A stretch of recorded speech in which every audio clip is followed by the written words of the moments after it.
안녕하십니까. 유한타증권에서 기술적 분석과 파생 상품을 담당하고 있는 정인재 연구원입니다. 어제 발간된 자료인데 24년 6월 파생 시장에 대한 전망을 해보는 시간을 갖도록 하겠습니다. 코스피 시장, 코스피 200 선물에 대한 얘기랑 코스닥 150 선물, 200 옵션에 대한 거, 그 다음에 개별주식 선물에 대해서 간단히 다루도록 하겠습니다. 코스피 200 선물 시장에 대해서 좀 말씀드리고 싶은데요. 파생 상품 시장에서는 기술적 분석을 또 중요 요소이기 때문에 일단 차트상으로 좀 분석을 해보겠습니다. 자료가 나오고 좀 반등을 이미 했기 때문에 조금 늦은 감이 있지만 제 전주말 기준으로 자료를 썼을 때 11월 저점에서는 상승 추세선 부근에서 주가 이미 도달해 있었고 4월에 121선에서 지지받고 반등을 했는데 또 그 수준까지 도달을 했어요. 그래서 이거는 분명히 좀 반등이 가능한 상황이다 뭐 이런 생각이 좀 들었고, 그렇지만 이제 61선을 우리가 계속 이렇게 좀 하회하고 있다라는 점은 좀 부담이고, 지난번에 고점이 나왔을 때 채널 상단선까지 가지 못하고 고점이 나왔던 것도 사실은 좀 부담입니다. 그래서 일단은 반등을 해서 61선을 돌파하고 이전 고점 부근에서 좀 등락을 하는 이런 시나리오가 지금으로서는 좀 가장 긍정적인 시나리오라 볼 수 있겠고요. 만약에 반등을 해서 61선을 못 넘으면 다시 201선이랑 이전 저점대 부분에서 또 지지 시도가 나오는 그런 흐름을 기대할 수 있습니다. 그래서 지금으로서는 어쨌든 반등 가능성이 있지만 조금 더 시장이 의미 있게 상승을 하려면 60일 이평선을 넘고 이전 고점까지는 가져야 된다. 관전 포인트를 가지고 시장을 보시면 될 것 같고요. 그 다음에 이제 파생 지표로 볼 수 있는 우리가 여러 가지 것들을 조금 살펴보도록 하겠습니다. 일단 최근에 조정을 받으면서 거래량이 파생 시장에서 약정 수량이라고 그러는데 30만 계약 이상까지 늘었어요. 보통 이제 40만 계약 넘어가면 상당히 극단적인 거래량 증가라고 보는데 30만 계약만 넘어가도 우리가 지금 어쨌든 장기로는 상승 추세지 않습니까? 그런 단기 저점에서 나올 수 있는 거래량 수준은 좀 나온 거다 라고 볼 수 있겠고, 미결제 약정 같은 경우는 5월 달에 이제 상승할 때 미결제 약정도 같이 증가를 하다가 최근에 5월 말에 이제 조정을 받을 때는 미결제 약정이 좀 정체됐어요. 그래서 그 부분에 대해서는 조금 자세하게 설명을 드리도록 하겠습니다. 우리가 이제 외국인 누적 순매수를 갖다가 현물 시장에서도 중요하게 보지만 선물 시장에서도 중요하게 봅니다. 지난번에 외국인이 계속 한 7만 계약대까지 이제 고점으로 이제 순매수를 하다가 순매도 전환하고 그 다음에 중립 수준까지 떨어졌다가 다시 매수를 하는데, 지난 주말까지는 한 2만 계약 수준까지 떨어졌어요. 어저께 다시 좀 사긴 했지만, 그래서 중립에 이제 가까운 수준까지 떨어졌고, 그리고 외국인들도 현물 시장에서 이제 매도를 했어요. 최근에 뭐 한 일주일 동안 3조 원 넘게 이렇게 팔았는데, 외국인들이 현선물 동반 매도를 한다. 이거 불안한 거 아닌가? 이런 생각을 좀 하실 수가 있었을 것 같아요. 그래서 이제 제가 살펴봤어요.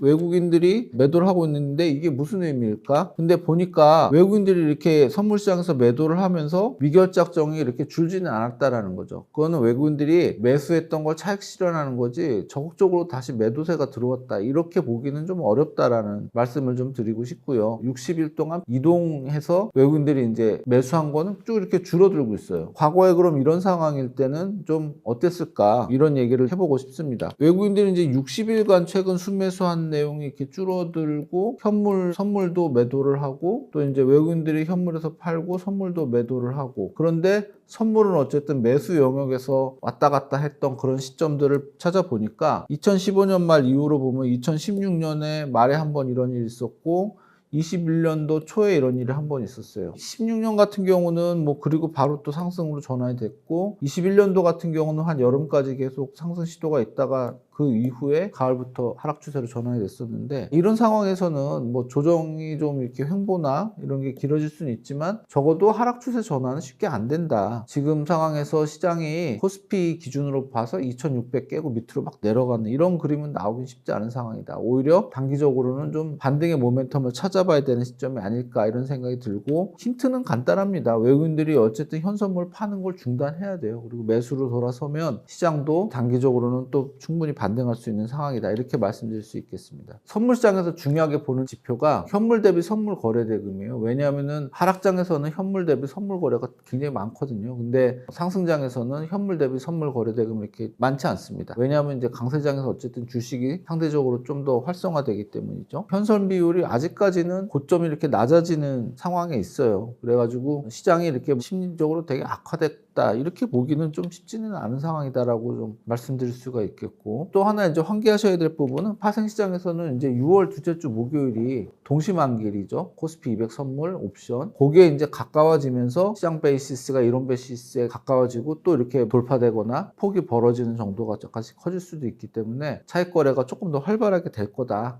그런 정도만 좀 감안하고 보시면 될 것 같고요. 우리 코스닥 선물 사실은 하시는 분 별로 없으실 거예요. 그래서 코스닥 선물에 대해서는 선물이라는 관점보다는 코스닥 선물이 어쨌든 코스닥 150을 기초자산으로 하는 선물이기 때문에 얘가 어떻게 방향이 될 건가를 이제 선물시장의 관점에서 해석했다 이렇게 보시면 될 것 같아요. 상승 추세선에서 계속 지지대에 도달했었습니다. 전 주말에도 약간의 반등이 있었고 또 이번 주 초에도 또 좀 올라오는 모습 보였는데, 그래서 좀 반등이 나올 수 있는 가격대다라는 점 아셔야 될 것 같고, 그렇긴 하지만 어쨌든 200일선에서 지난번에는 지지받고 올라왔는데 이번에는 200일선 이탈했어요. 그래서 어쨌든 이 하락 추세선이랑 200일선을 좀 회복을 해줘야 조금 의미 있는 반등을 기대할 수 있겠고, 200일선이 계속 저항이 되면 이렇게 흘러내릴 수도 있습니다. 이제 그런 점은 좀 신중하게 보셔야 될 것 같은데, 어쨌든 여기만 뚫었다, 200일선만 뚫었다 그러면 어쨌든 정고점 부분까지 갈 수 있는 좀 여지가 생긴다라는 점에서 중요한 지지대는 맞는데 200일선까지 돌파하는지 그런 걸 좀 보셔야 될 것 같고요. 여기도 마찬가지로 뭐 거래량, 미결제 약정 이런 걸 좀 중요하게 봅니다. 하락을 하면서 미결제 약정이 이렇게 증가를 했기 때문에 미결제 약정이 또 줄면 주가도 또 반등을 할 거예요. 그래서 코스닥 150 선물의 미결제 약정 흐름을 좀 유심히 보시면 될 것 같고, 그 다음에 약정 수량이 뭐 크게 늘질 않았습니다. 뭐 10만 개 안쪽에서 주로 움직였고 이번 조정 과정에서도, 그래서 조정이 심할 땐 거래가 엄청 늘거든요. 그래서 코스닥 선물 시장도 이번에 전주말까지 하락했지만 그 과정이 뭐 그렇게 의미 있는 하락세는 아닐 가능성이 높다라고 보입니다. 코스닥 선물 시장에서도 외국인 매매가 중요한데,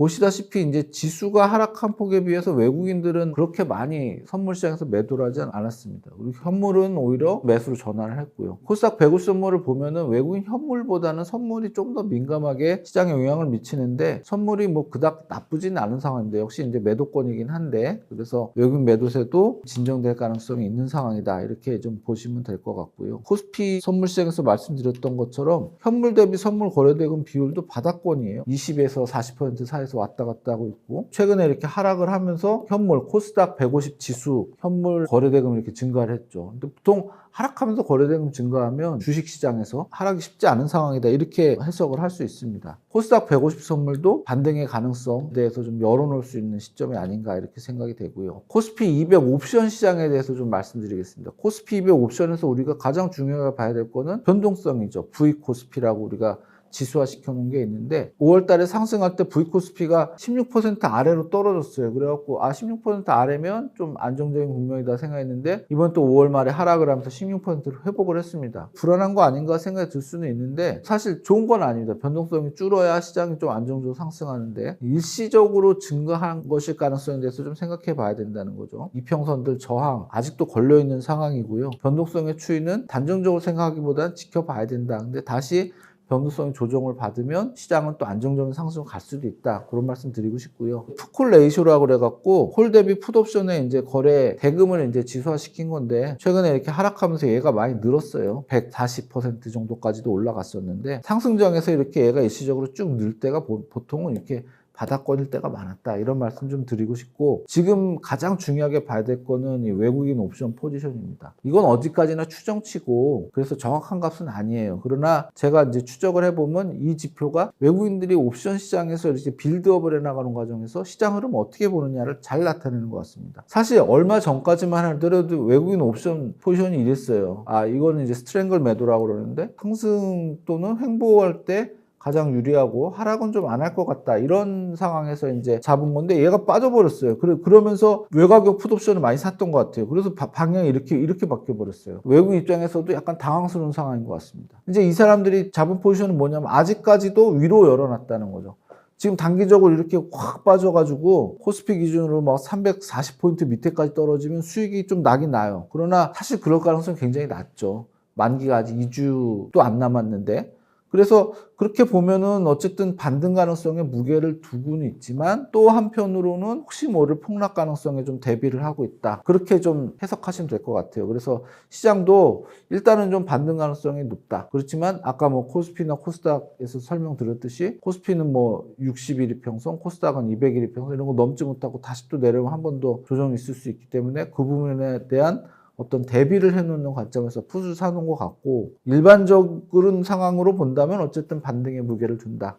이런 외국인들의 옵션 포지션이 사실 단순한 선물이나 주식 포지션보다도 조금 더 전략적이고 시사하는 바가 있는 것 같습니다. 코스피, 코스닥 옵션에 대해서 이제 쭉 옵션, 선물 뭐 이런 걸 말씀드렸는데, 정리해서 말씀드리자면 우리가 지금 정도면 어쨌든 바닥에 나올 수 있는 가격대이기 때문에 너무 두려워하지 마시고 반등의 가능성에 좀 무게를 두시되, 반등을 하면서 중요한 이평선이나 저항대를 넘지 못하면 한 번 또 다시 바닥 확인 과정 거칠 수 있다는 점도 염두에 두시고, 아직까지 중장기적으로는 추세가 유효하고 파생시장에서도 그거를 훼손시킬 만한 움직임은 나타나고 있지 않다라는 점에서 시장을 너무 비관적으로 보시는 거는 좀 바람직하지 않다라고 생각됩니다. 다만 이제 반등하더라도 이전 고점을 한 번에 막 돌파하는 그런 강한 상승도 쉽지 않기 때문에 시장에 대해서는 약간 좀 너무 강한 방향성을 생각하시기보다는 중립적이면서 약간 긍정적으로 뭐 그렇게 좀 해석하고 장을 대응하시면 좋을 것 같습니다. 네, 영상 시청해 주셔서 감사합니다.